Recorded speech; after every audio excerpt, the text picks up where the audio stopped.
ಹಿಟ್ಟಿನ ಹಿರಿಯ ಕಲಾವಿದ ಬಣ್ಣದ ವೇಷಧಾರಿ ಸಿದ್ದಕಟ್ಟೆ ಸದಾಶಿವ ಶೆಟ್ಟಿಗಾರ್ ಇಂದು ಮಧ್ಯಾಹ್ನ ಅಸೌಖ್ಯದಿಂದ ಮಂಗಳೂರು ಆಸ್ಪತ್ರೆಯಲ್ಲಿ ನಿಧನರಾಗಿದ್ದಾರೆ. ಬಂಟ್ವಾಳ ತಾಲೂಕಿನ ಸಂಗಬೆಟ್ಟು ಗ್ರಾಮದ ಮಂಚಕಲು ನಿವಾಸಿಯಾಗಿದ್ದ ಸದಾಶಿವ ಶೆಟ್ಟಿಗಾರ್ ಅವರಿಗೆ 60 ವರ್ಷ ವಯಸ್ಸಾಗಿತ್ತು.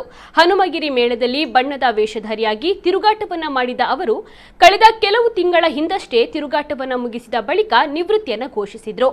ಯಕ್ಷಗಾನ ಗುರುಗಳಾದ ರಿಂಜಾಳ ರಾಮಕೃಷ್ಣರಾವ್ ಬಣ್ಣದ ಮಹಾಲಿಂಗ ಅವರಿಂದ ನಾಟ್ಯಾಭ್ಯಾಸವನ್ನ ಕಲಿತು 3 ದಶಕಕ್ಕೂ ಹೆಚ್ಚು ಕಾಲ ಕಟೀಲು, ಧರ್ಮಸ್ಥಳ, ಹೊಸನಗರ, ಎಡನೀರು, ಹನುಮಗಿರಿ ಮೊದಲಾದ ಮೇಳಗಳಲ್ಲಿ ತಿರುಗಾಟವನ್ನು ನಡೆಸಿದ್ರು.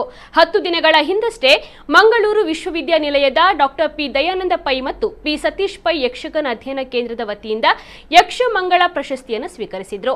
ಪೇಜಾವರ ಶ್ರೀಗಳ ಜನ್ಮದಿನದ ಶ್ರೀರಾಮ ವಿಠಲ ಪ್ರಶಸ್ತಿ, ಕಟೀಲು ಗೋಪಾಲಕೃಷ್ಣ ಅಸರಣ್ಣ ಪ್ರಶಸ್ತಿ, ಕೀಲಾರು ಗೋಪಾಲಕೃಷ್ಣಯ್ಯ ಪ್ರಶಸ್ತಿ, ಅರಸಂಕಲ ಮೊದಲಾದ ಪ್ರಶಸ್ತಿಗಳನ್ನು ಕೂಡ ಅವರು ಪಡೆದಿದ್ರು.